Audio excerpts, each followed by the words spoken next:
Hi hello வணக்கம் and welcome to cricket Indians Tamil channel. இந்த வீடியோவில் நம்ம அதை பற்றி பார்க்க போகிறோம் அப்படின்னா நம்மளுடைய எம்ஐலேருந்து லேட்டஸ்ட்டான அப்டேட்ஸ் தான் பார்க்க போகிறோம்.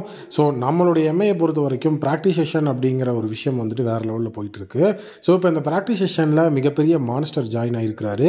யார் அப்படின்னா நம்மளுடைய ட்ரெண்ட் போல்ட்டை பொறுத்த வரைக்கும் போல்ட் அண்ட் பும்ராங்கிற காம்பினேஷன் ஒரு பெரிய எஃபெக்டிவான காம்பினேஷனாக பெரிய லெவலில் இருந்தது. ஸோ அதுக்கப்புறம் அந்த காம்பினேஷன் உடஞ்சி ரெண்டு பேரும் ரெண்டு துருவங்கள் ஆகிட்டாங்க. இப்போ மறுபடியும் அந்த காம்பினேஷன் வேறு லெவலில் சேர்ந்துருக்கு. ஸோ இப்போ எப்படி வந்து சிஎஸ்கேயில் வந்து அஸ்வின் சேர்ந்தது ஒரு மிகப்பெரிய கொண்டாட்டமாக கொண்டாடுறாங்களோ அதே மாதிரி எம்ஐக்கு ட்ரெண்ட் போல்ட் உள்ள வந்தது ஒரு மிகப்பெரிய கொண்டாட்டமாக தான் இருக்குது. ஸோ ஃபுல் அண்ட் ஃபுல் வந்து நம்மளுடைய சைடில் வந்துட்டு பார்த்தீங்க அப்படின்னா இப்போது எல்லாருமே எதிர்பார்த்தது ஆர்ச்சர், அதுக்கப்புறம் வந்து நம்மளுடைய பும்ராவோட அந்த ஒரு ரியூனியன் இருக்குமா அப்படின்னு சொல்லி எடுத்தாங்க. அதோ ஆர்ச்சர் இருக்கும்போது பும்ரா இல்லை, பும்ரா இருக்கும்போது ஆர்ச்சர் இல்லைங்கிற மாதிரி போயிடுச்சு. ஸோ இப்போ வந்து பார்த்தீங்க அப்படின்னா ட்ரெண்ட் போல்ட் இருக்கிறாரு. பட் இன்றைக்கும் வந்து இந்த இடத்துலையும் ஸோ பும்ரா வந்துட்டு ஆடுவாரா, ஃப்ரம் பிகினிங்லேருந்து ஆடுவாரா அப்படிங்கிறது ஒரு கேள்விக்குறியாக தான் இருக்குது. ஸோ டோட்டலி வந்து ஃபுல் அண்ட் ஃபுல் வந்து பார்த்திங்கன்னா நம்மளுடைய பும்ராக்கு இன்ஜுரி இருக்குது. ஸோ அந்த இன்ஜுரி அப்படிங்கிறது வந்து பார்த்திங்கன்னா ஒரு பெரிய இன்ஜுரி. ஸோ அவருக்கு வந்து ஒரு மேஜர் இன்ஜுரி இருந்தது. ஸோ அந்த இன்ஜுரி தான் வந்து பார்த்திங்கன்னா இப்போ அவருடைய ஐபிஎல் 2025 கனவை தகர்த்து போட்டுட்ருக்குது. ஸோ இப்போ என்சிஏல என்ன சொல்லியிருக்காங்க அப்படின்னா ஸோ ஃபஸ்ட்டு மேட்ச்லேருந்து ஐபிஎல் 2025 பும்ரா வந்துட்டு விளையாடுறதுக்கு வந்துட்டு எஃபெக்டிவான ஒரு ஆப்ஷனாக தான் அந்த இடத்துல அவங்க கொடுத்துட்ருக்குறாங்க. பட் ஆனால் வந்துட்டு அவருடைய அந்த ப்ராக்டிஸ் செஷன் அப்படிங்கிறதுக்குள்ளே போகும்போது காலோட லேண்டிங் ஏரியா அப்படிங்கிறது அவருக்கு இன்னும் வந்து ட்ரபுள் தான் பண்ணிகிட்ருக்கு.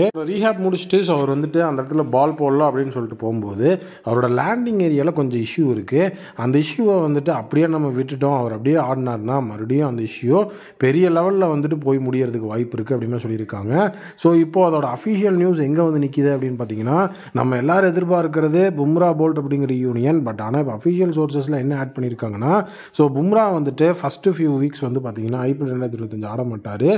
ஏர்லி ஏப்ரலில் வந்துட்டு பும்ரா வந்து பார்த்தீங்க அப்படின்னா மும்பை இந்தியன்ஸோட ப்ராக்டிஸ் கேம்பில் ஜாயின் பண்ணி ஸோ அவர் வந்து மும்பை இந்தியன்ஸோட மேட்சஸ்க்கு அவைலபிளாக இருப்பாருன்னு சொல்லியிருக்காங்க.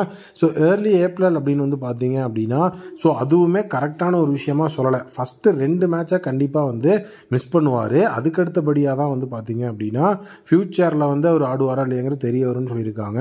ஸோ அவருடைய மெஜாரிட்டி அந்த இடத்துல வந்து லாஸ்ட்டாக வந்து பார்த்தீங்கன்னா ஒரு கடைசி டேட் சொல்லணும்னா ஸோ ஏப்ரல் 2nd வீக் வரைக்கும் டெட்லைன் சொல்லியிருக்கிறாங்க. ஸோ அந்த டெட்லைன் அப்படிங்கிறது வந்து ஒரு பெரிய லெவலில் இப்போ எல்லாராலும் எதிர்பார்த்து வந்துட்டுருக்கு. ஸோ எப்படி நடக்க போகுது அப்படிங்கிறத வெயிட் பண்ணி தான் பார்க்கணும். நெக்ஸ்ட்டு வந்துட்டு ப்ராக்டிஸில் வேறு லெவலில் மாஸ் காட்டியிருக்கிறார் தீபக் சகரை பொறுத்த வரைக்கும் பேட்டிங் பவுலிங்னு ரெண்டுலேயுமே எஃபெக்டிவாக இருந்திருக்கிறாரு. ரொம்பவே வந்து பார்த்தீங்க அப்படின்னா நீட்டான பேட்டிங் டிஸ்பிளேவும் அவர்கிட்ட வந்திருக்கு. பவுலிங்கில் 2 விக்கெட்டும் எடுத்திருக்காரு. பேட்டிங்கில் 31 ரன்னையும் ஸ்கோர் பண்ணியிருக்கிறாரு. தீபக் சகர் ஒரு ஆல்ரவுண்டர், நம்ம எல்லாருக்குமே தெரியும். ஸோ டோட்டலி இந்தியாவுக்காகலாம் வந்து பார்த்தீங்க அப்படின்னா செமையாக வந்து பேட்டிங்லாம் ஆடி கொடுத்துருக்கிறாரு. ரொம்ப அருமையான ஒரு பிளேயர். சிஎஸ்கேயில் இருந்த வரைக்கும் ஒரு பெரிய லெவலில் பேட்டிங் அப்படிங்கிற விஷயத்தை கொடுத்து அவரை வந்துட்டு ஒரு ஆல்ரவுண்டராக யூட்டிலைஸ் பண்ணாங்களான்னா கிடையாது. மும்பை இந்தியன்ஸ் அதை தவற பண்ணக்கூடாது. ஏன்னா வந்துட்டு அவர் ஒரு பெரிய ஆல்ரவுண்டர் அப்படிங்கிறதுனால சிஎஸ்கேயில் அவர் ஜஸ்ட் வந்து பார்த்தீங்க அப்படின்னா ஒரு பவர் பிளே பவுலர் அவ்வளோதான், அந்த லெவலில் தான் அவர் இருப்பார். பட் ஆனால் எம்ஐ அவருடைய ஃபுல் பொட்டன்ஷியலையும் அன்லாக் பண்ணணும் அப்படிங்கிறதுக்காக தான் ஃப்ரம் டே 1 ப்ராக்டிஸ் செஷன்லேருந்தே அவரை மெருகேற்றிட்டு இருக்கிறாங்க. ஸோ ஃப்ரம் அவர் ஜாயின் பண்ணதே நேற்றே அவருக்கு பேட்டிங் பவுலிங்னு எல்லாத்துலேயுமே கொடுத்து ஒரு சூப்பரான ஒரு விஷயத்தை உருவாக்கி வச்சிருக்கிறாங்க. எப்படி வந்து எஃபெக்டிவாக தீபக் சகரை யூஸ் பண்ண முடியுமோ அதற்கான வேலைகள் போயிட்டுருக்கு. ஸோ நீங்கள் என்ன நினைக்கிறீங்க, தீபக் சகர் இந்த தடவை வந்துட்டு ஒரு மிகப்பெரிய லெவலில் ஒரு ஆல்ரவுண்டராக வருவாரா அப்படிங்கிறத கமெண்ட்டில் சொல்லுங்கள். நெக்ஸ்ட்டு வந்து நம்மளுடைய ரோஹித் சர்மாவோட வெக்கேஷன். ரோஹித் சர்மா வந்து பார்த்தீங்க அப்படின்னா ஃபேமிலியோட இப்போ வெக்கேஷன் கிளம்பிட்டாரு. ஸோ இன்றைக்கி ஹோலி செலிப்ரேட் பண்ணியிருக்கிறாரு.